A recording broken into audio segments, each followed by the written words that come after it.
بسم اللہ الرحمن الرحیم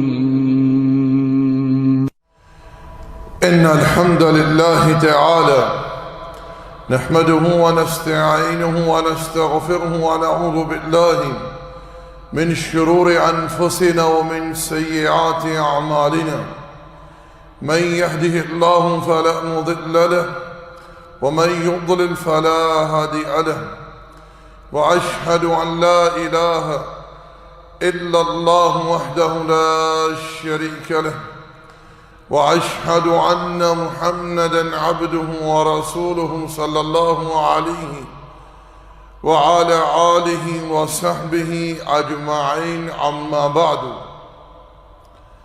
برادران اسلام، آج اس نشست میں اللہ جل وعلا کی توفیق سے ہمارے درس کا عنوان ہے دعا کی اقسام۔ اللہ جل وعلا سے التجا ہے کہ رب ذوالجلال حق گوئی کی توفیق عطا فرمائے اور ہم سب کو جہاں تک میری آواز پہنچے اللہ جل وعلا ہمیں حق پر ایمان رکھنے کی اور عمل کرنے کی توفیق عطا فرمائے۔ دوستو، آپ اس بات کو بخوبی جانتے ہیں کہ ہمارا ایک سلسلہ دعا کے تعلق سے جاری و ساری ہے۔ آج اسی تعلق سے یہ تیسرا درس ہے۔ پہلے درس میں ہم نے آپ کے سامنے دعا کی اہمیت اور مفہوم بیان کیا، اور دوسری نشست میں ہم نے آپ کے سامنے دعا کے آداب بیان کیے۔ آج اس نشست میں بیان کرنے کی سعادت حاصل کر رہے ہیں دعا کی اقسام۔ میرے بھائیو، دعا کی دو قسمیں ہیں، دعائے مسئلہ اور دعائے عبادت۔ دعائے مسئلہ یہ ہے کہ انسان اپنی حاجت اپنے معبود سے طلب کرے، مثلا دفع شر کے لیے یا جلب خیر کے لیے اپنے معبود کو پکارے، اس کے سامنے عاجزی، انکساری، تذلل اختیار کرے۔ اسی طرح دعائے عبادت یعنی انسان اپنے معبود کے عذاب سے ڈر کر اور اس کی رحمت پر امید رکھ کر اس کی عبادت کرے، اس کے سامنے عاجزی و انکساری، تذلل اختیار کرے۔ یاد رکھیں، دعائے مسئلہ اور دعائے عبادت یہ آپس میں مستلزم ہے ایک دوسرے کے۔ اللہ جل وعلا نے قرآن میں کیا ارشاد فرمایا؟ وَقَالَ رَبُّكُمُ ادْعُونِي، اور تمہارا رب کہتا ہے مجھے پکارو، میری عبادت کرو۔ پکارو گے، مانگو گے، سوال کرو گے، عطا کروں گا۔ میری عبادت کرو گے خالصاً، شرف قبولیت عطا کروں گا عبادت کو۔ اب غور کریں کہ رب ذوالجلال نے حدیث قدسی میں ارشاد فرمایا، یا عبادی کلکم ضالون الا من ہدیتہ فاستہدونی اہدیکم۔ اے میرے بندو، تم سب کے سب گمراہ ہو مگر جسے میں ہدایت عطا کروں، چنانچہ مجھ سے ہی ہدایت طلب کرو، میں تمہیں ہدایت عطا کروں گا۔ یا عبادی کلکم جائعون إلا من أطعمته فستطعموني أطعمكم. میرے بندو تم سب کے سب بھوکے ہو مگر جسے میں کھانا کھلاؤں. تم مجھ سے ہی کھانا طلب کرو میں تمہیں کھانا عطا کروں گا. یا عبادی کلکم عارض الا من کسوتہ فاستکسونی اکسکم. میرے بندو تم سب کے سب برہنہ ہو مگر جسے میں لباس عطا کروں. چنانچہ مجھ سے ہی لباس طلب کرو میں تمہیں لباس عطا کروں گا. یا عبادی انکم تخطئون باللیل والنہار وانا اغفر الذنوب جميعا فاستغفرونی اغفر لکم. میرے بندو تم دن رات گناہوں کا ارتکاب کرتے ہو مجھ سے ہی گناہوں کی بخشش مانگو میں تمہارے گناہ معاف کر دوں گا. میرے بھائیو میرے دوستو آپ اس اسلوب پر غور کریں کہ رب ذوالجلال نے حکم دیا ہے اپنے بندوں کو کہ تمہارے جتنے بھی مطالبات ہیں تمہاری جو بھی طلب ہے سوال ہے میری بارگاہ میں پیش کرو مجھ سے مانگو عطا کروں گا. میری عبادت کرو استغفار کرو گناہوں کی بخشش مانگو تمہارے گناہ بخش دوں گا. تو یاد رکھیں دعائے عبادت اور دعائے مسئلہ آپس میں ایک دوسرے کو مستلزم ہے. اللہ جل وعلا نے قرآن مجید میں ایسے لوگوں کو گمراہ مشرک کافر قرار دیا ہے جو لوگ اللہ وحدہ لا شریک کو چھوڑ کر اللہ کی خلق کو پکارتے ہیں اللہ کی مخلوق سے استغاثہ کرتے ہیں اللہ کی مخلوق سے دعائیں کرتے ہیں. ارشاد فرمایا لَهُ دَعْوَةُ الْحَقِّ وَالَّذِينَ يَدْعُونَ مِن دُونِهِ لَا يَسْتَجِيبُونَ لَهُم بِشَيْءٍ إِلَّا كَبَاسِطِ كَفَّيْهِ إِلَى الْمَاءِ لِيَبْلُغَ فَاهُ وَمَا هُوَ بِبَالِغِهِ وَمَا دُعَاءُ الْكَافِرِينَ إِلَّا فِي ضَلَالٍ. اللہ کو پکارنا اس سے دعا کرنا حق ہے کیونکہ وہ جل وعلا دعا سننے پر قبول کرنے پر عطا کرنے پر قادر ہے تقدس و تعالی. اور جو لوگ اللہ جل وعلا کو چھوڑ کر ایسوں پکارتے ہیں جو ان کی دعا کو قبول نہیں کر سکتے ان کی مثال ایسے ہی ہے جیسے کسی کے سامنے پانی پڑا ہے اور وہ یہ تمنا کرے کہ پانی چڑھ کر اس کے منہ کو آ جائے. ایسے کبھی ہو سکتا ہے؟ یہ مثال دی ہے اللہ تعالیٰ نے ایسے لوگوں کی جو مالک کو چھوڑ کر خالق کو چھوڑ کر قادر مطلق کو چھوڑ کر ایسوں کو پکارتے ہیں جو نہ سننے پر قادر ہیں نہ قبول کرنے پر قادر ہیں اور نہ ہی عطا کرنے پر قادر ہیں. اللہ جل وعلا فرماتا ہے وَمَا دُعَاءُ الْكَافِرِينَ إِلَّا فِي ضَلَالٍ. ان کافروں کا پکارنا ان کی دعا نری گمراہی ہے. یہ گمراہ ہیں ان کو اتنا شعور نہیں اتنی عقل نہیں کہ حی لا یموت کو چھوڑ کر جو زندہ رہنے والا ہے جسے کبھی موت نہیں حی کو چھوڑ کر مردے کو پکارتے ہیں جو خود اپنے لیے کسی نفع یا نقصان کا اختیار نہیں رکھتا. اللہ جل وعلا نے ایک دوسرے مقام پر ارشاد فرمایا قُلِ ادْعُوا الَّذِينَ زَعَمْتُم مِّن دُونِهِ فَلَا يَمْلِكُونَ كَشْفَ الضُّرِّ عَنكُمْ وَلَا تَحْوِيلًا.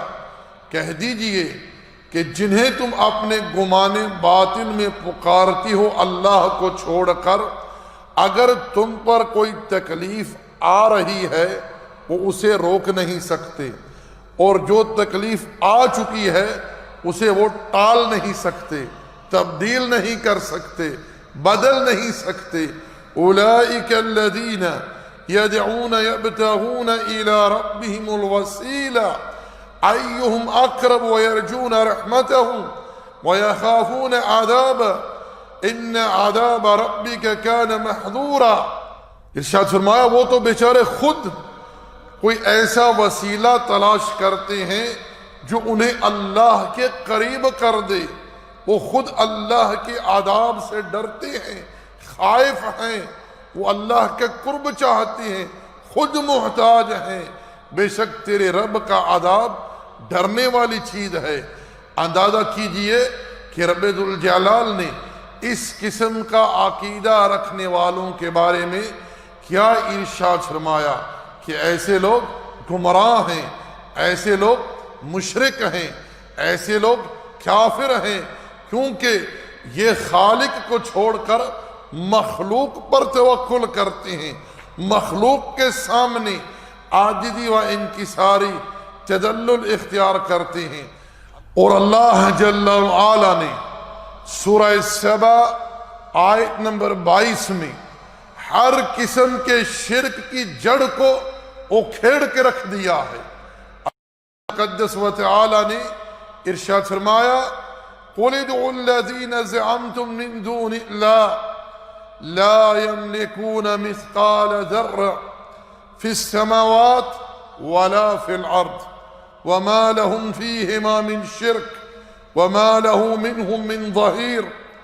ارشاد فرمایا کہ کہہ دیجئے کہ جن کو تم اللہ کو چھوڑ کر اپنے گمان باطل میں پکارتے ہو، جن کے بارے میں تم یہ باطل، فاسد، مشرکانہ، کفریہ عقیدہ رکھتے ہو کہ یہ ما سوا اللہ کے اس کائنات میں مشکل کشا ہے، حاجت روا ہے، دستگیر ہے، داتا ہے، معاذ اللہ یہ غوث اعظم ہے، فرمایا لا یملکون مثقال ذرہ، یہ ایک ذرے کے بھی مالک نہیں ہے، یہ ایک ذرے کے بھی مالک نہیں ہے، فی السماوات نہ ہی آسمانوں میں، ولا فی الارض اور نہ ہی زمین میں، وما لہم فیہما من شرک اور نہ ہی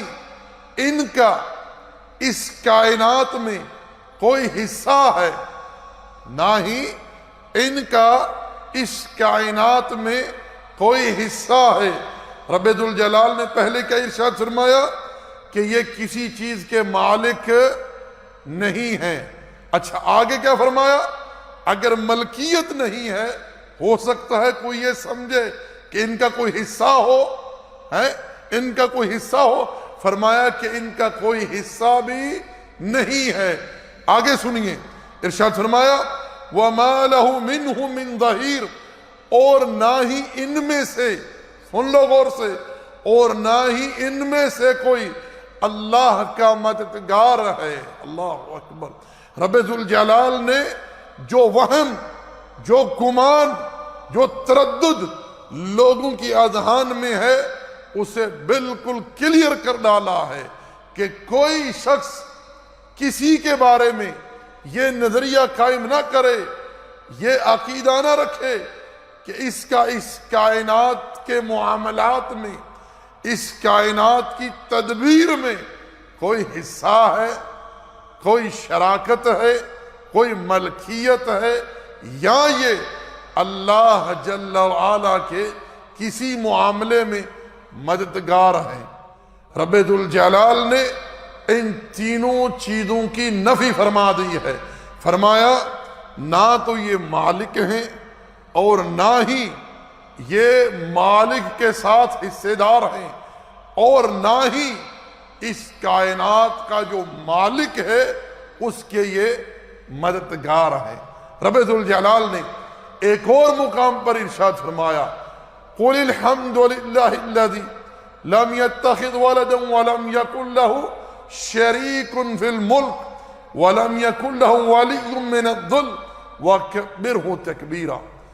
پیارے پیغمبر صلی اللہ علیہ وسلم آپ کہہ دیجئے کہ تعریف اس اللہ کے لیے جس نے کسی کو اپنی اولاد نہیں ٹھہرایا۔ یہاں رد ہے یہودیوں پر، نصرانیوں پر، آگے رد ہے مشرکین پر۔ کیا فرمایا کہ اس کی سلطنت میں کوئی اس کا شریک نہیں ہے اور نہ ہی اس کا کوئی حمایتی ہے۔ آپ اپنے رب کی کبریائی بیان کرتے رہیں۔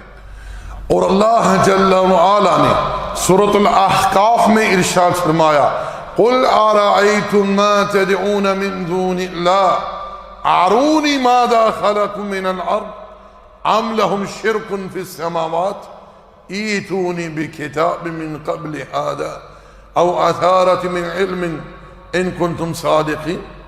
کہیے کہ کیا تم نہیں دیکھتے جن کو تم اللہ کو چھوڑ کر پکارتے ہو، ان کا کیا آسمانوں کی تخلیق میں کوئی حصہ ہے یا زمین میں ان کی کوئی شراکت ہے؟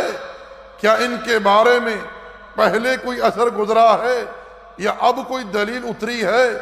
اگر تم اپنے دعووں میں سچے ہو بتلاؤ تو صحیح، دکھلاؤ تو صحیح۔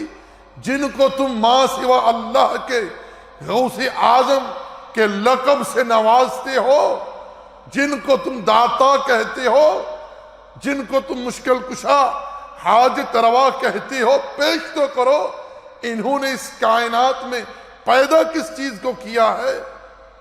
لا یخلقون الشیء وهم یخلقون، انہوں نے کسی شے کو پیدا نہیں کیا بلکہ یہ خود پیدا کیے گئے ہیں۔ اموات مردہ ہیں، غیر احیا زندہ نہیں ہیں۔ وما یشعرون ایان یبعثون، ان کو تو اتنا بھی شعور نہیں ہے کہ انہیں کب ان کی قبروں سے اٹھایا جائے گا۔ آگے اللہ جل وعلا سورۃ الاحقاف میں ارشاد فرماتا ہے وَمَنْ أَضَلُّ مِمَّنْ يَدْعُ مِن دُونِ اللَّهِ مَنْ لَا يَسْتَجِيبُ لَهُ إِلَى يَوْمِ الْقِيَامَةِ وَهُمْ عَنْ دُعَائِهِمْ غَافِلُونَ۔ اس سے بڑھ کر گمراہ کون ہو سکتا ہے؟ سنیں، غور کریں۔ ارشاد فرمایا اس سے بڑھ کر گمراہ کون ہو سکتا ہے جو اللہ کو چھوڑ کر، حی لا یموت کو چھوڑ کر، جس کا یہ دعویٰ ہے وَتَوَكَّلْ عَلَى الْحَيِّ الَّذِي لَا يَمُوتُ، توکل اس پر کیجئے جو حی ہے، زندہ ہے، جسے کبھی موت نہیں۔ فرمایا کہ حی کو چھوڑ کر مردہ کو پکارتا ہے، بے جان کو پکارتا ہے، درختوں کو پکارتا ہے، گھوڑوں کے سامنے سجدے کرتا ہے، گائے کے سامنے جھکتا ہے، حجر شجر کے سامنے ماتھے رگڑتا ہے۔ اس سے بڑھ کر گمراہ کون ہو سکتا ہے؟ یہ ان کی پکار کو قیامت تک نہیں سن سکتے، یہ بیچارے ان کی دعاؤں سے بالکل غافل ہیں۔ آگے اللہ جل وعلا نے ارشاد فرمایا وَإِذَا حُشِرَ النَّاسِ كَانُوا لَهُمْ أَعْدَاءً وَكَانُوا بِعِبَادَتِهِمْ كَافِرِينَ۔ ارشاد فرمایا کہ جب لوگوں کو میدان محشر میں اکٹھا کیا جائے گا، جمع کیا جائے گا، یہ سارے کے سارے ان کے دشمن بن جائیں گے اور ان کی عبادات کا انکار کر ڈالیں گے۔ اللہ جل وعلا عیسیٰ علیہ السلام سے پوچھے گا، جیسا کہ قرآن اس چیز پر گواہ ہے۔ عیسیٰ علیہ السلام سے سوال ہوگا، ملائکہ سے سوال ہوگا، اولیاء صالحین سب سے سوال ہوگا، کیا تم نے لوگوں سے کہا تھا کہ اللہ کو چھوڑ کر تمہیں معبود بنا لیں، تمہارے سامنے ماتھے رگڑیں، تمہارے قدموں میں سجدے کریں، تمہاری قبروں پر نظریں چڑھائیں، تم سے حاجات طلب کریں، تمہیں اللہ کو چھوڑ کر مشکل کشا حاجت روا، دستگیر داتا، غوث اعظم جیسی القاب سے نوازیں؟ کیا تم نے کسی سے کہا تھا؟ رب فرماتا ہے یہ سب کے سب قیامت کے دن ان تمام امور کا انکار کر دیں گے اور ایسے لوگوں کے دشمن ہو جائیں گے، ایسے لوگوں کے دشمن ہو جائیں گے۔ ابن تیمیہ رحمہ اللہ فرماتے ہیں ایسا انسان اجماع امت کے مطابق کافر ہے جو اپنے اور اللہ کے درمیان وسیلے واسطے تراشتا ہے اور ان کی عبادت کرتا ہے، ان کے سامنے سجدہ ریز ہوتا ہے، وہاں چڑھاوے چڑھاتا ہے، وہاں جھکتا ہے، تذلل عاجزی و انکساری اختیار کرتا ہے، ایسا انسان کافر ہو جاتا ہے۔ رب ذوالجلال نے قرآن مجید میں کفار قریش کو اسی وجہ سے کافر مشرک کہا ہے۔ ان کا یہی شرک تھا کہ وہ اپنے اور خالق کے درمیان واسطے سفارشی وسیلے تراشتے تھے، جیسا کہ اللہ جل وعلا نے سورہ زمر آیت نمبر 3 میں ارشاد فرمایا والذین اتخذوا من دونه اولیاء ما نعبدهم الا ليقربونا الى اللہ زلفا۔ ارشاد فرمایا کہ انہوں نے اللہ کو چھوڑ کر ایسوں کو اپنا کارساز بنایا ہے، اور یہ کیا کہتے ہیں کہ ہم ان کی عبادت نہیں کرتے مگر اللہ کے نزدیک جانے کے لیے، اللہ کا قرب حاصل کرنے کے لیے۔ آگے اللہ جل وعلا ارشاد فرماتا ہے ان اللہ یحکم بینہم فیما ہم فیہ یختلفون، بے شک اللہ ان کے درمیان فیصلہ کرے گا اس چیز کی بابت جس میں یہ اختلاف کر رہے ہیں۔ ان اللہ لا یہدی من ہوا کاذب کفار، بے شک اللہ تعالی ایسے جھوٹے نافرمانوں کو، کفار کو راہ حق نہیں دکھلاتا جو اللہ کے بارے میں ایسا گمان رکھتے ہیں، ایسی بات کہتے ہیں جس کی بابت اللہ نے کوئی سند نازل نہیں کی۔ اسی طرح اللہ جل وعلا نے سورہ یونس آیت نمبر 18 میں ارشاد فرمایا وَيَعْبُدُونَ مِن دُونِ اللَّهِ مَا لَا يَضُرُّهُمْ وَلَا يَنفَعُهُمْ وَيَقُولُونَ هَؤُلَاءِ شُفَعَاؤُنَا عِندَ اللَّهِ۔ ارشاد فرمایا کہ یہ اللہ کو چھوڑ کر ایسوں کی عبادت کرتے ہیں جو ان کے لیے نہ ہی کسی نفع کا اختیار رکھتے ہیں نہ ہی نقصان کا، اور یہ کہتے کیا ہے کہ ہم ان کی عبادت اس لیے کرتے ہیں کیونکہ یہ اللہ کی بارگاہ میں ہمارے سفارشی ہیں۔ یہ عقیدہ کن کا تھا؟ ان مشرکوں کا، ان کفار کا جن کے ساتھ نبی علیہ السلام نے جنگیں لڑی، جن کے ساتھ اللہ کے رسول علیہ السلام نے قتال کیا۔ ان کا یہ عقیدہ تھا کہ یہ ہستیاں ہمارے اور اللہ کے درمیان واسطہ ہیں، وسیلہ ہیں، سفارشی ہیں۔ آسان لفظوں میں یوں سمجھ لیجئے کہ وہ ان ہستیوں کی سیڑھی لگاتے تھے اللہ کا قرب حاصل کرنے کے لیے۔ رب ذوالجلال نے اس قسم کا عقیدہ رکھنے والوں کو مشرک، کافر قرار دیا ہے، اور ایسے لوگوں کے لیے جہنم کے عذاب کی وعید ہے۔ تو میرے بھائی، میرے دوستو، ان باتوں کو بخوبی سمجھ لیجئے کہ ہر قسم کی دعا، چاہے دعائے مسئلہ ہو یا دعائے عبادت ہو، ہر قسم کی دعا اللہ ہی سے کی جائے، اللہ ہی سے مانگی جائے، کیونکہ دعا عبادت ہے اور عبادت حق ہے ایک اللہ جل وعلا کا۔ یاد رکھیں، ایک ہے استغاثہ۔ استغاثہ اس مدد کو کہتے ہیں جو آپ ضرورت پڑنے پر، مشکل آنے پر کسی سے طلب کریں، شر کو دور کرنے کے لیے یا حصول خیر کے لیے۔ استغاثہ کی دو قسمیں ہیں، ایک ہے جائز اور ایک ہے ناجائز۔ جائز استغاثہ وہ ہے کہ اگر آپ کو کسی چیز کی حاجت ہے، ضرورت ہے، آپ کسی انسان سے جو زندہ ہے آپ کی مدد کرنے پر طاقت رکھتا ہے، صلاحیت رکھتا ہے، استطاعت رکھتا ہے، آپ اس سے تحت القدرہ جو اختیار میں ہے ان معاملات میں مدد لے سکتے ہیں۔ اللہ تعالیٰ نے جیسا کہ قوم موسیٰ کے ایک شخص کے بارے میں قرآن میں ذکر کیا ہے کہ اس نے موسیٰ علیہ السلام سے مدد مانگی اپنے دشمن کے خلاف، اور موسیٰ نے اس کی مدد کی، اس کا ذکر سورہ قصص میں موجود ہے۔ یہ مدد کون سی ہے؟ جو کہ تحت القدرہ ہے، جو کہ انسان کے اختیار میں ہے، اس پر کوئی ممانعت نہیں ہے، یہ منع نہیں ہے، یہ جائز ہے۔ اسے یوں سمجھ لیجئے کہ یہ ایک تعاون ہے اور یہ جائز ہے، اس کی اجازت دین نے دی ہے۔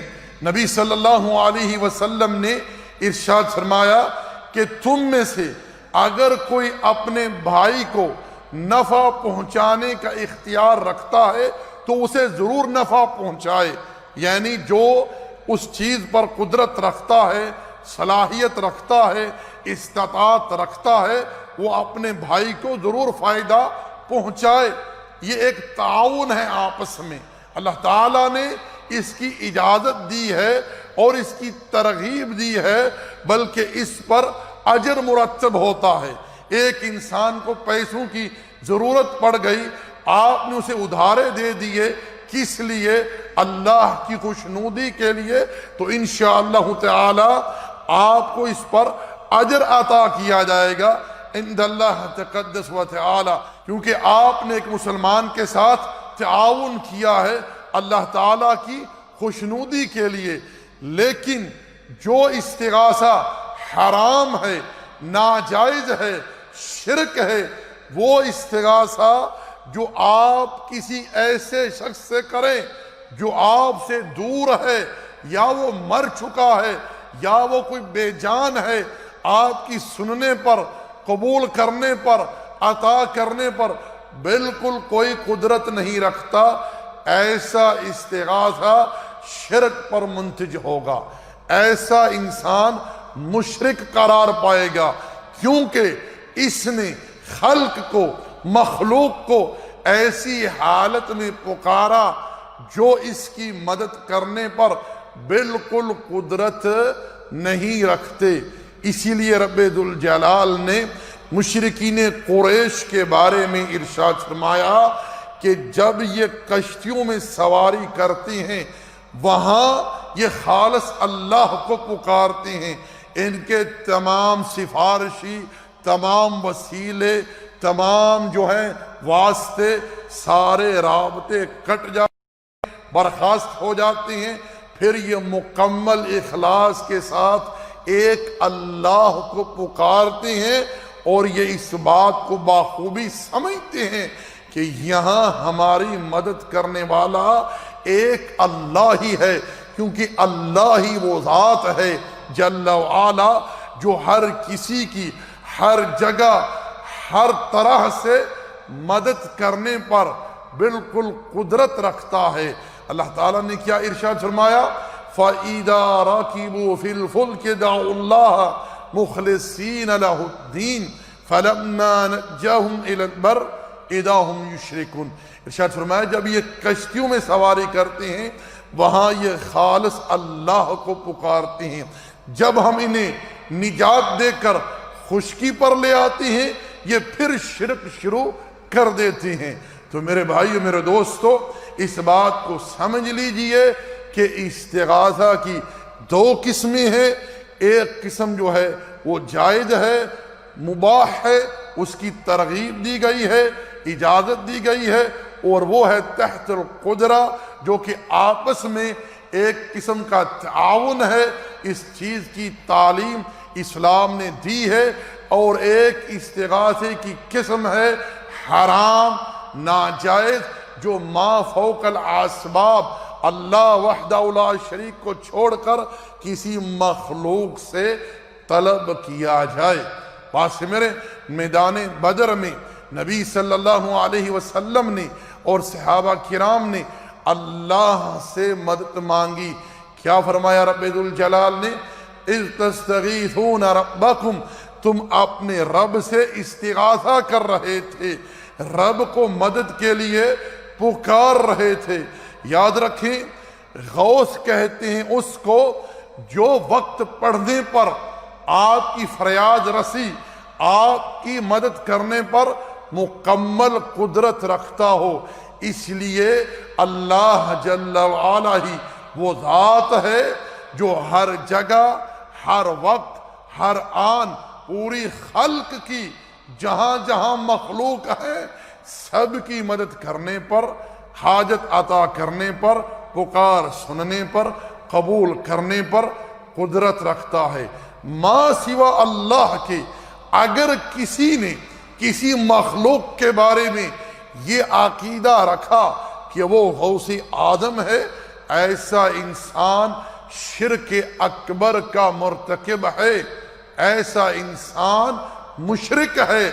اگر اس حالت میں بغیر توبہ کے مر گیا تو ابدی جہنمی ہے، کیونکہ جو اوصاف، جو شان، جو مقام، جو کبریائی رب کی ہے وہ اس نے اللہ کی مخلوق کے لیے ثابت کی. اور میں یہاں اس بات کو بھی ڈکلیئر کر دوں کہ آج کل ہمارے معاشرے میں جو لوگ اللہ وحدہ لا شریک کو چھوڑ کر اللہ کی مخلوق کو، اللہ کے بندوں کو، اللہ کے اولیاء کو، کوئی کہتا ہے یہ غوث آدم ہے، کوئی کہتا ہے یہ مشکل کشا ہے، کوئی کہتا ہے یہ حاجت روا ہے، کوئی کہتا ہے یہ داتا ہے، کوئی کہتا ہے یہ دستگیر ہے. مثلا شیخ عبد القادر جیلانی کو لوگ کیا کہتے ہیں؟ یہ غوث آدم ہیں. جناب علی رضی اللہ تعالی عنہ کو لوگ کیا کہتے ہیں؟ یہ مشکل کشا حاجت روا ہیں. اسی طرح حجویری کو کیا کہتے ہیں؟ یہ داتا ہیں. اور اسی طرح معین الدین چشتی کو کیا کہتے ہیں؟ یہ غریب نواز ہے. اللہ جل وعلا نے کسی کے بارے میں یہ نہیں فرمایا کہ فلاں تمہارے لیے مشکل کشا ہے، فلاں داتا ہے، فلاں دستگیر ہے، فلاں غریب نواز ہے. کسی کے بارے میں یہ ارشاد نہیں فرمایا. یہ تو چند نام ہیں، کچھ تسمیے ہیں، کچھ القاب ہیں جو لوگوں نے اپنی جہالت کی وجہ سے، دین سے دوری کی وجہ سے، اندھی تقلید کی وجہ سے، مبتلا شرک کی وجہ سے ان کے طرف منسوب کر دیے ہیں. اللہ نے ایسی کوئی سند کسی کے بارے میں نہیں نازل کی. سچ فرمایا اللہ جل وعلا نے، ان ہی الا اسماء سمیتموها انتم وآباؤکم ما انزل اللہ بها من سلطان. یہ تو چند نام ہیں، چند تسمیے ہیں جو تم اور تمہارے بزرگوں نے رکھ لیے ہیں. اللہ نے تو کسی کے بارے میں کوئی سند نازل نہیں کی. یاد رکھیں، جو بندہ اللہ کو چھوڑ کر جناب علی کو کہے کہ یہ مشکل کشا ہے، حاجت روا ہے اس کائنات میں اللہ کی خلق کے لیے، یہ انسان مشرک ہے، شرک اکبر کا مرتکب ہے. کوئی شخص اللہ کو چھوڑ کر شیخ عبد القادر جیلانی کے بارے میں یہ کہے کہ یہ غوث آدم ہے، ایسا انسان بھی مشرک ہے. جو علی حجویری کے بارے میں یہ کہے کہ یہ مخلوق کے لیے داتا ہے، یہ بھی مشرک ہے. اسی طرح کوئی معین الدین چشتی کے بارے میں یہ کہے کہ یہ غریب نواز ہے، خلق کو نوازنے والا ہے، ایسا انسان بھی مشرک ہے. یہ لوگ شرک کے مرتکب ہیں. ایسے لوگوں کو رب کی بارگاہ میں توبہ کرنا ضروری ہے اور کلمہ توحید کا دوبارہ اقرار و اعتراف کرنا ضروری ہے، کیونکہ انہوں نے اللہ جل وعلا کے اوصاف میں، اللہ کے تصرف میں، اللہ کی تدبیر میں شرک کا ارتکاب کیا ہے. تو میرے بھائیو، آج اسی پر اکتفا کرتے ہیں. انشاءاللہ جل وعلا دعا کے متعلق چوتھی نشست آپ کے سامنے آئندہ بیان کی جائے گی.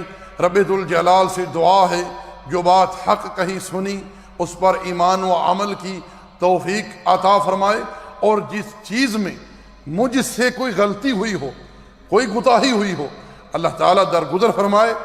بسم اللہ الرحمن الرحیم۔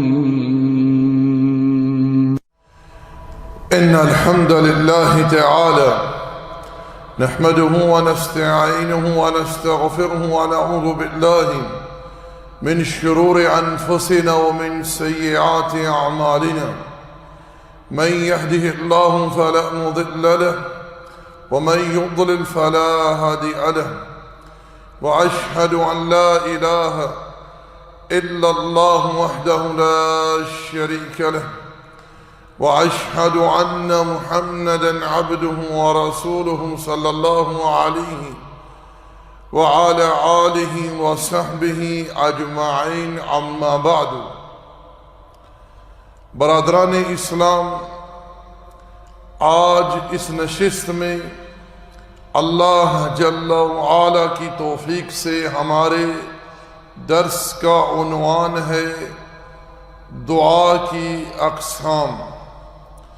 اللہ جل وعلا سے التجا ہے کہ رب ذوالجلال حق گوئی کی توفیق عطا فرمائے، اور ہم سب کو جہاں تک میری آواز پہنچے اللہ جل وعلا ہمیں حق پر ایمان رکھنے کی اور عمل کرنے کی توفیق عطا فرمائے۔ دوستو، آپ اس بات کو بخوبی جانتے ہیں کہ ہمارا ایک سلسلہ دعا کے تعلق سے جاری و ساری ہے۔ آج اسی تعلق سے یہ تیسرا درس ہے۔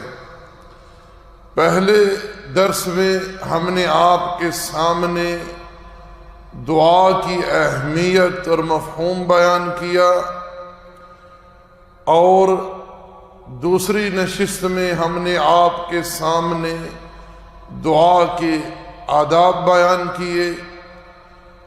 آج اس نشست میں بیان کرنے کی سعادت حاصل کر رہے ہیں دعا کی اقسام۔ میرے بھائیو، دعا کی دو قسمیں ہیں، دعائے مسئلہ اور دعائے عبادت۔ دعائے مسئلہ یہ ہے کہ انسان اپنی حاجت اپنے معبود سے طلب کرے، مثلا دفع شر کے لیے یا جلب خیر کے لیے اپنے معبود کو پکارے، اس کے سامنے عاجزی، انکساری، تذلل اختیار کرے۔ اسی طرح دعائے عبادت یعنی انسان اپنے معبود کے عذاب سے ڈر کر اور اس کی رحمت پر امید رکھ کر اس کی عبادت کرے، اس کے سامنے عاجزی و انکساری، تذلل اختیار کرے۔ یاد رکھیں، دعائے مسئلہ اور دعائے عبادت یہ آپس میں مستلزم ہے ایک دوسرے کے۔ اللہ جل وعلا نے قرآن میں کیا ارشاد فرمایا؟ وَقَالَ رَبُّكُمُ ادْعُونِي، اور تمہارا رب کہتا ہے مجھے پکارو، میری عبادت کرو۔ پکارو گے، مانگو گے، سوال کرو گے، عطا کروں گا۔ میری عبادت کرو گے خالصاً، شرف قبولیت عطا کروں گا عبادت کو۔ اب غور کریں کہ رب ذوالجلال نے حدیث قدسی میں ارشاد فرمایا، یا عبادی کلکم ضالون الا من ہدیتہ فاستہدونی اہدیکم۔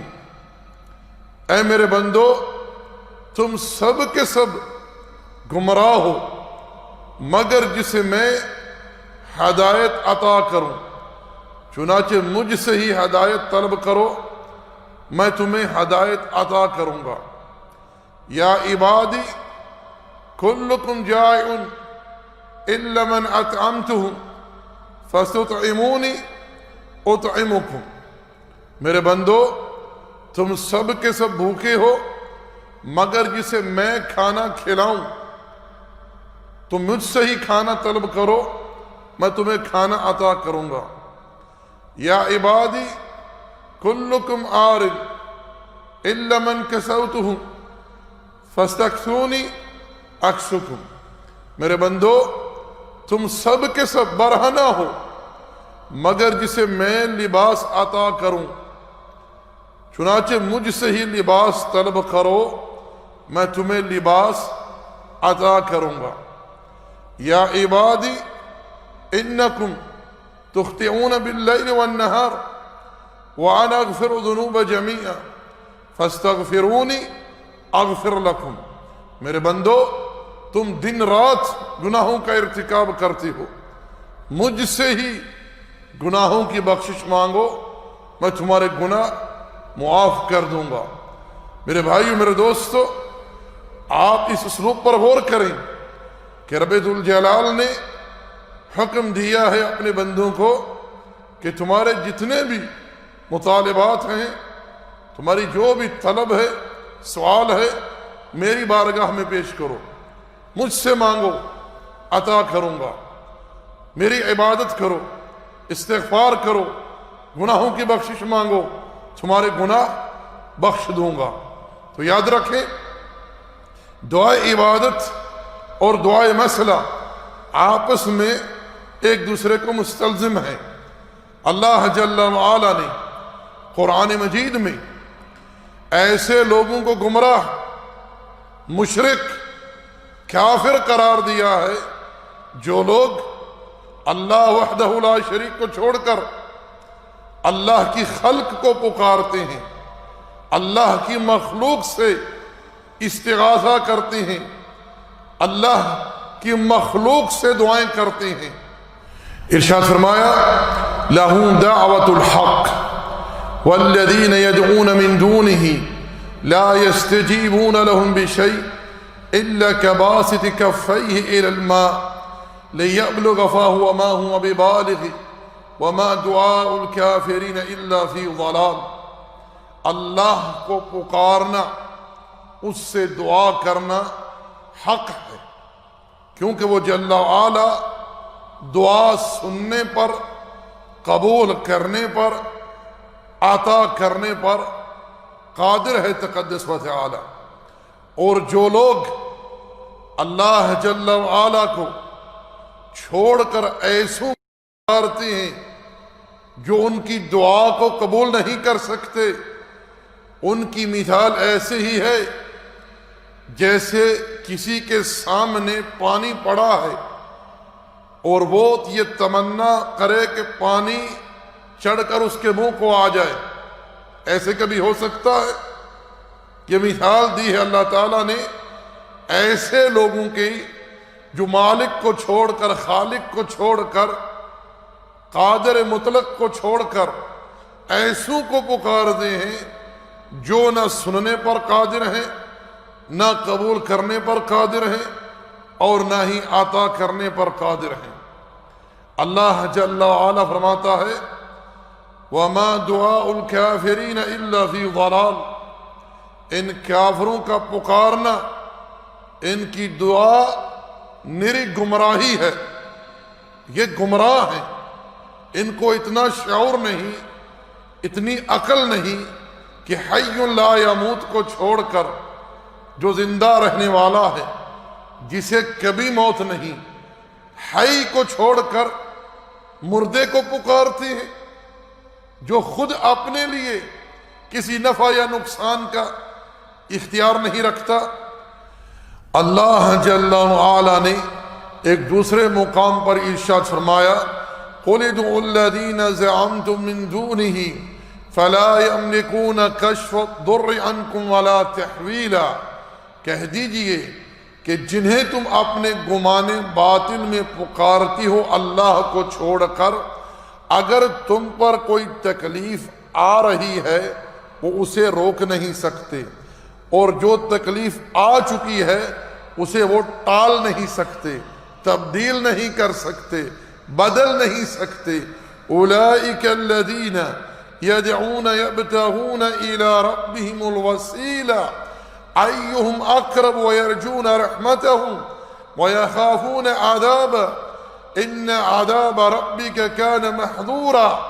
ارشاد فرمایا وہ تو بیچارے خود کوئی ایسا وسیلہ تلاش کرتے ہیں جو انہیں اللہ کے قریب کر دے، وہ خود اللہ کے عذاب سے ڈرتے ہیں، خائف ہیں، وہ اللہ کے قرب چاہتے ہیں، خود محتاج ہیں۔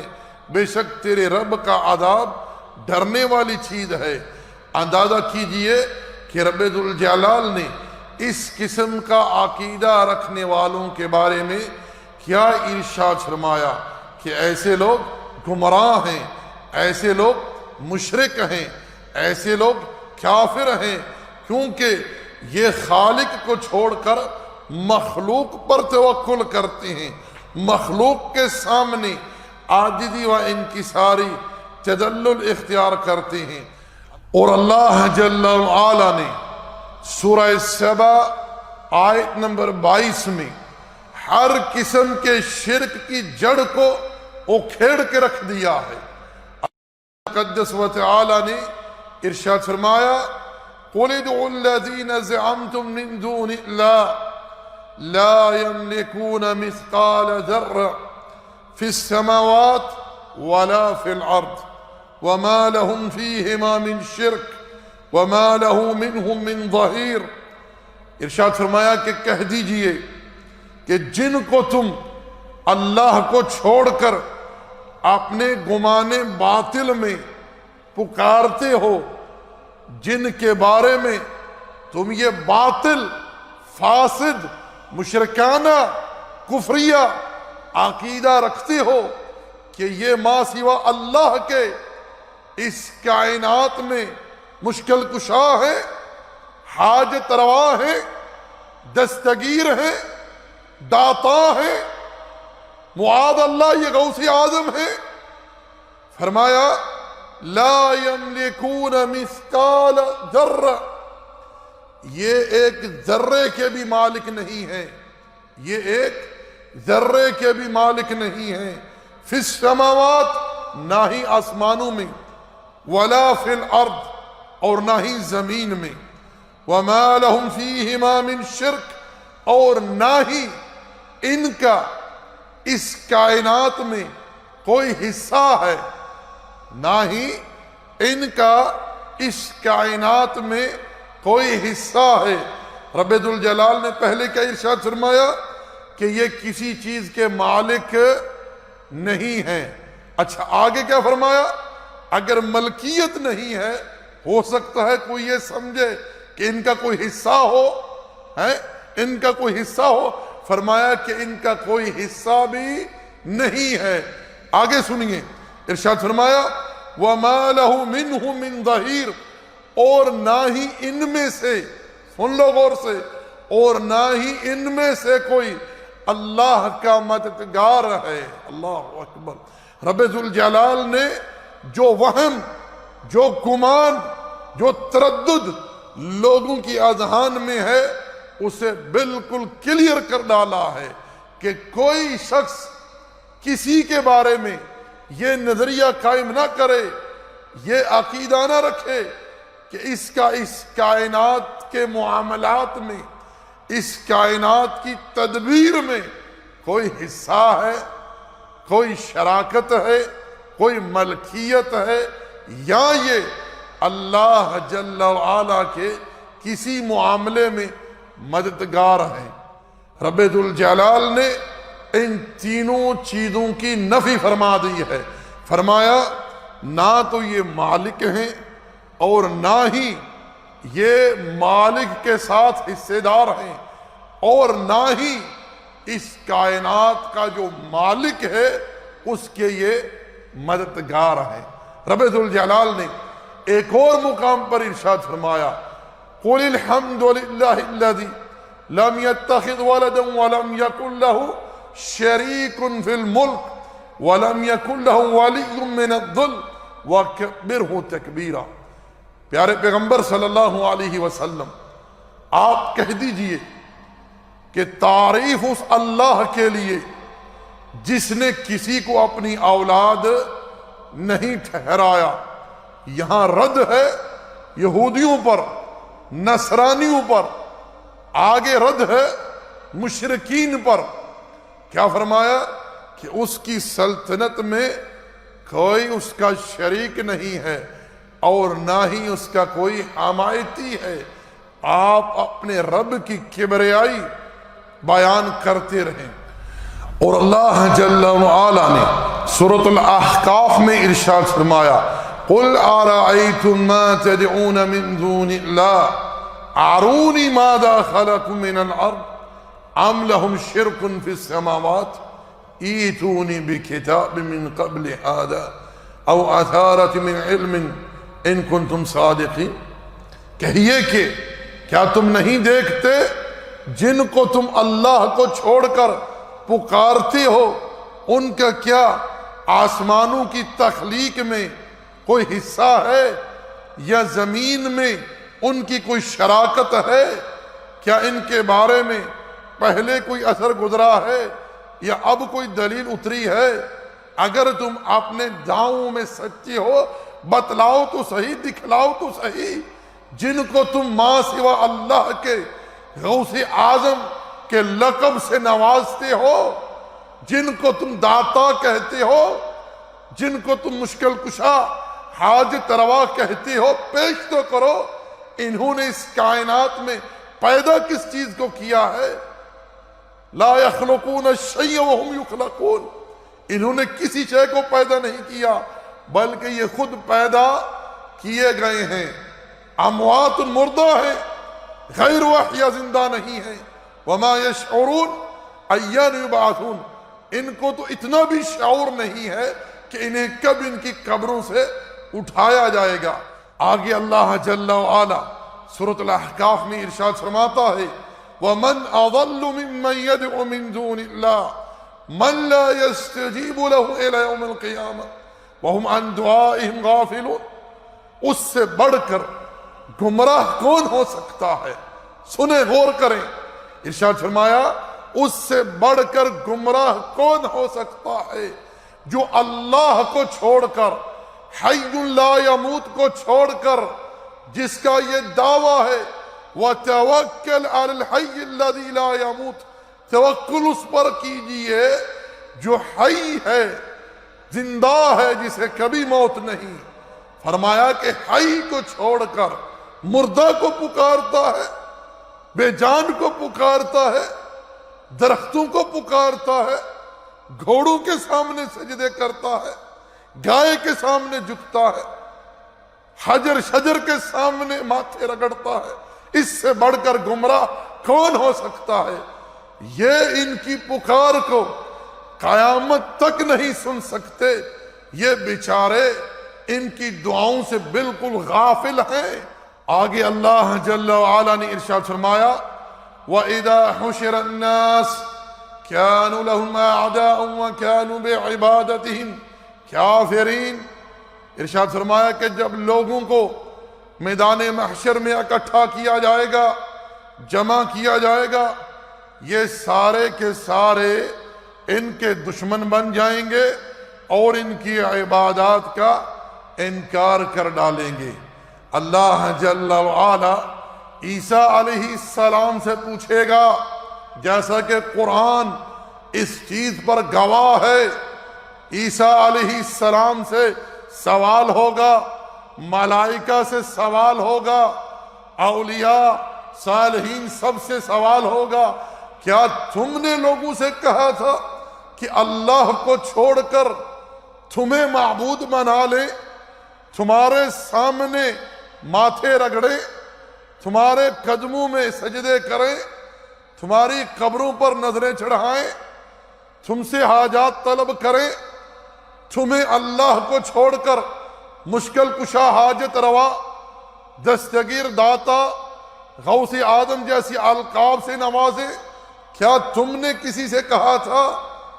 رب فرماتا ہے یہ سب کے سب قیامت کے دن ان تمام امور کا انکار کر دیں گے اور ایسے لوگوں کے دشمن ہو جائیں گے، ایسے لوگوں کے دشمن ہو جائیں گے۔ ابن تیمیہ رحمہ اللہ فرماتے ہیں ایسا انسان اجماع امت کے مطابق کافر ہے جو اپنے اور اللہ کے درمیان وسیلے واسطے تراشتا ہے اور ان کی عبادت کرتا ہے، ان کے سامنے سجدہ ریز ہوتا ہے، وہاں چڑھاوے چڑھاتا ہے، وہاں جھکتا ہے، تذلل عاجزی و انکساری اختیار کرتا ہے، ایسا انسان کافر ہو جاتا ہے۔ رب ذوالجلال نے قرآن مجید میں کفار قریش کو اسی وجہ سے کافر مشرک کہا ہے۔ ان کا یہی شرک تھا کہ وہ اپنے اور خالق کے درمیان واسطے سفارشی وسیلے تراشتے تھے، جیسا کہ اللہ جل وعلا نے سورہ زمر آیت نمبر 3 میں ارشاد فرمایا والذین اتخذوا من دونه اولیاء ما نعبدهم الا لیقربونا الی اللہ زلفا۔ ارشاد فرمایا کہ انہوں نے اللہ کو چھوڑ کر ایسوں کو اپنا کارساز بنایا ہے، اور یہ کیا کہتے ہیں کہ ہم ان کی عبادت نہیں کرتے مگر اللہ کے نزدیک جانے کے لیے، اللہ کا قرب حاصل کرنے کے لیے۔ آگے اللہ جل وعلا ارشاد فرماتا ہے ان اللہ یحکم بینہم فیما ہم فیہ یختلفون، بے شک اللہ ان کے درمیان فیصلہ کرے گا اس چیز کی بابت جس میں یہ اختلاف کر رہے ہیں۔ ان اللہ لا یہدی من ہوا کاذب کفار، بے شک اللہ تعالی ایسے جھوٹے نافرمانوں کو، کفار کو راہ حق نہیں دکھلاتا، جو اللہ کے بارے میں ایسا گمان رکھتے ہیں، ایسی بات کہتے ہیں جس کی بابت اللہ نے کوئی سند نازل نہیں کی۔ اسی طرح اللہ جل وعلا نے سورہ یونس آیت نمبر 18 میں ارشاد فرمایا وَيَعْبُدُونَ مِن دُونِ اللَّهِ مَا لَا يَضُرُّهُمْ وَلَا يَنفَعُهُمْ وَيَقُولُونَ هَؤُلَاءِ شُفَعَاؤُنَا عِندَ اللَّهِ۔ ارشاد فرمایا کہ یہ اللہ کو چھوڑ کر ایسوں کی عبادت کرتے ہیں جو ان کے لیے نہ ہی کسی نفع کا اختیار رکھتے ہیں نہ ہی نقصان کا، اور یہ کہتے کیا ہے کہ ہم ان کی عبادت اس لیے کرتے ہیں کیونکہ یہ اللہ کی بارگاہ میں ہمارے سفارشی ہیں۔ یہ عقیدہ کن کا تھا؟ ان مشرکوں کا، ان کفار کا جن کے ساتھ نبی علیہ السلام نے جنگیں لڑی، جن کے ساتھ اللہ کے رسول علیہ السلام نے قتال کیا۔ ان کا یہ عقیدہ تھا کہ یہ ہستیاں ہمارے اور اللہ کے درمیان واسطہ ہیں، وسیلہ ہیں، سفارشی ہیں۔ آسان لفظوں میں یوں سمجھ لیجئے کہ وہ ان ہستیوں کی سیڑھی لگاتے تھے اللہ کا قرب حاصل کرنے کے لیے۔ رب ذوالجلال نے اس قسم کا عقیدہ رکھنے والوں کو مشرک، کافر قرار دیا ہے، اور ایسے لوگوں کے لیے جہنم کے عذاب کی وعید ہے۔ تو میرے بھائی، میرے دوستو، ان باتوں کو بخوبی سمجھ لیجئے کہ ہر قسم کی دعا، چاہے دعائے مسئلہ ہو یا دعائے عبادت ہو، ہر قسم کی دعا اللہ ہی سے کی جائے، اللہ ہی سے مانگی جائے، کیونکہ دعا عبادت ہے اور عبادت حق ہے ایک اللہ جل وعلا کا۔ یاد رکھیں، ایک ہے استغاثہ۔ استغاثہ اس مدد کو کہتے ہیں جو آپ ضرورت پڑنے پر، مشکل آنے پر کسی سے طلب کریں، شر کو دور کرنے کے لیے یا حصول خیر کے لیے۔ استغاثہ کی دو قسمیں ہیں، ایک ہے جائز اور ایک ہے ناجائز۔ جائز استغاثہ وہ ہے کہ اگر آپ کو کسی چیز کی حاجت ہے، ضرورت ہے، آپ کسی انسان سے جو زندہ ہے، آپ کی مدد کرنے پر طاقت رکھتا ہے، صلاحیت رکھتا ہے، استطاعت رکھتا ہے، آپ اس سے تحت القدرہ جو اختیار میں ہے ان معاملات میں مدد لے سکتے ہیں۔ اللہ تعالیٰ نے جیسا کہ قوم موسیٰ کے ایک شخص کے بارے میں قرآن میں ذکر کیا ہے کہ اس نے موسیٰ علیہ السلام سے مدد مانگی اپنے دشمن کے خلاف، اور موسیٰ نے اس کی مدد کی۔ اس کا ذکر سورہ قصص میں موجود ہے۔ یہ مدد کون سی ہے؟ جو کہ تحت القدرہ ہے، جو کہ انسان کے اختیار میں ہے، اس پر کوئی ممانعت نہیں ہے، یہ منع نہیں ہے، یہ جائز ہے۔ اسے یوں سمجھ لیجئے کہ یہ ایک تعاون ہے اور یہ جائز ہے، اس کی اجازت دین نے دی ہے۔ نبی صلی اللہ علیہ وسلم نے ارشاد فرمایا کہ تم میں سے اگر کوئی اپنے بھائی کو نفع پہنچانے کا اختیار رکھتا ہے تو اسے ضرور نفع پہنچائے، یعنی جو اس چیز پر قدرت رکھتا ہے، صلاحیت رکھتا ہے، استطاعت رکھتا ہے، وہ اپنے بھائی کو ضرور فائدہ پہنچائے۔ یہ ایک تعاون ہے آپس میں، اللہ تعالیٰ نے اس کی اجازت دی ہے اور اس کی ترغیب دی ہے، بلکہ اس پر اجر مرتب ہوتا ہے۔ ایک انسان کو پیسوں کی ضرورت پڑ گئی، آپ نے اسے ادھارے دے دیے، کس لیے؟ اللہ کی خوشنودی کے لیے، تو انشاءاللہ تعالی آپ کو اس پر اجر عطا کیا جائے گا عند اللہ تقدس و تعالی، کیونکہ آپ نے ایک مسلمان کے ساتھ تعاون کیا ہے اللہ تعالیٰ کی خوشنودی کے لیے۔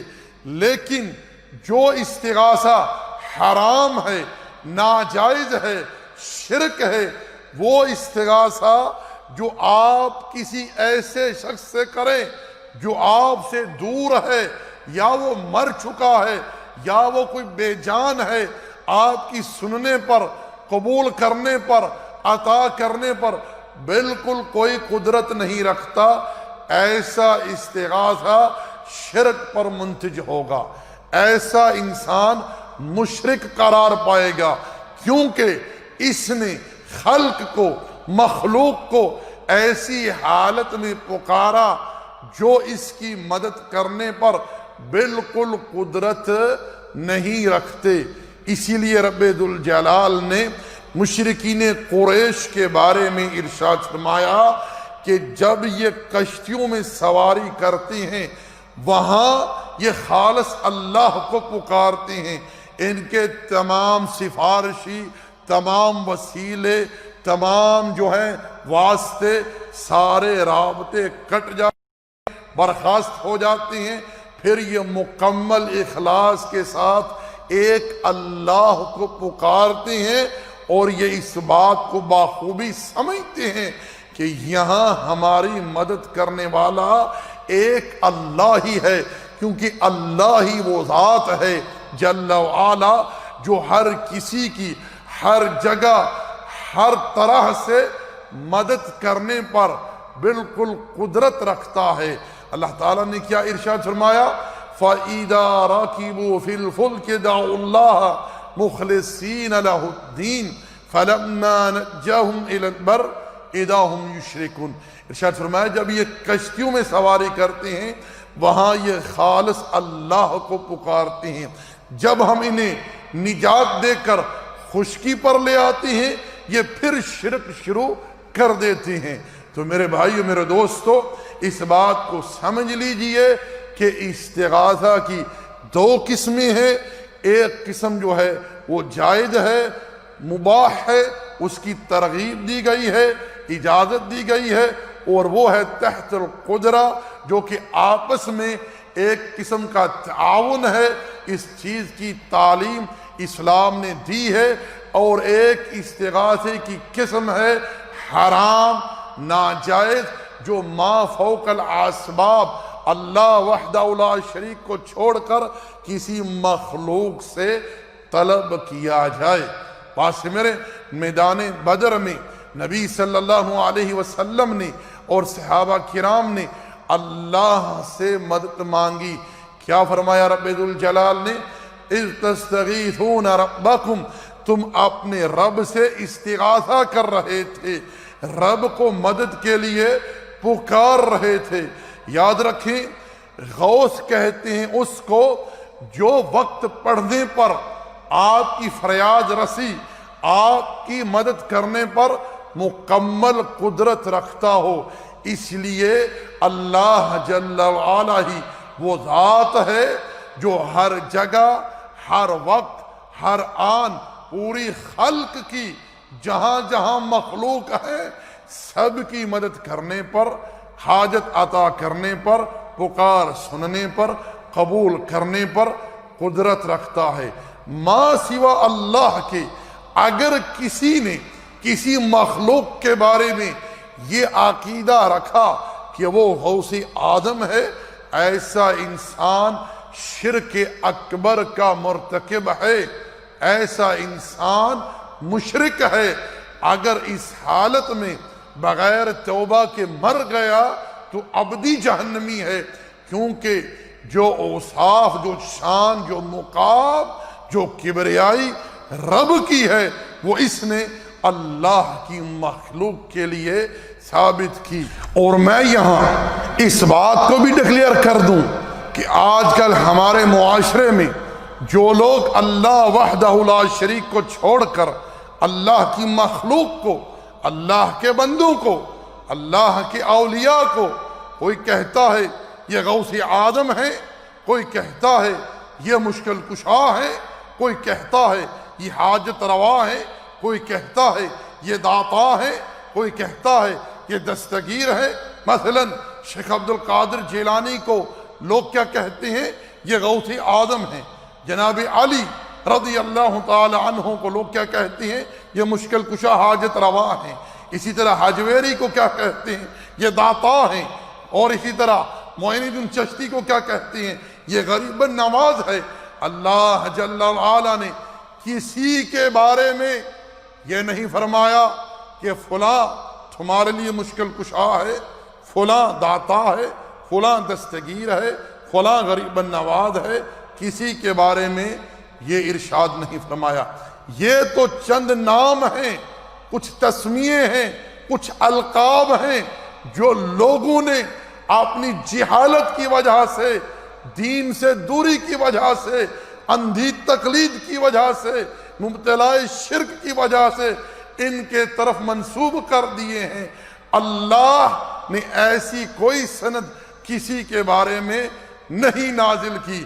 سچ فرمایا اللہ جل وعلا نے، ان ہی الا اسماء سمیتموها انتم وآباؤکم ما انزل اللہ بها من سلطان۔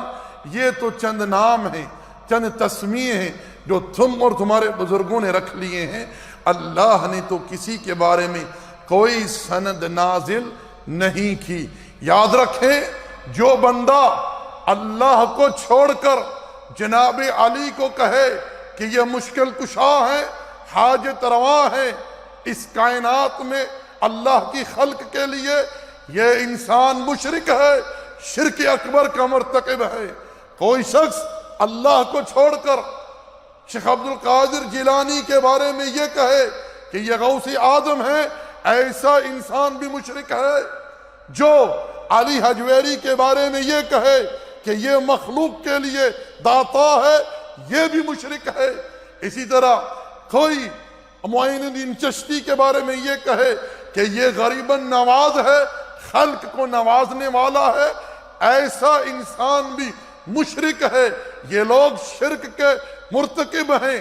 ایسے لوگوں کو رب کی بارگاہ میں توبہ کرنا ضروری ہے اور کلمہ توحید کا دوبارہ اقرار و اعتراف کرنا ضروری ہے، کیونکہ انہوں نے اللہ جل وعلا کے اوصاف میں، اللہ کے تصرف میں، اللہ کی تدبیر میں شرک کا ارتکاب کیا ہے۔ تو میرے بھائیو، آج اسی پر اکتفا کرتے ہیں۔ انشاءاللہ جل وعلا دعا کے متعلق چوتھی نشست آپ کے سامنے آئندہ بیان کی جائے گی۔ رب ذوالجلال سے دعا ہے جو بات حق کہیں سنی اس پر ایمان و عمل کی توفیق عطا فرمائے، اور جس چیز میں مجھ سے کوئی غلطی ہوئی ہو، کوئی کوتاہی ہوئی ہو، اللہ تعالیٰ درگزر فرمائے۔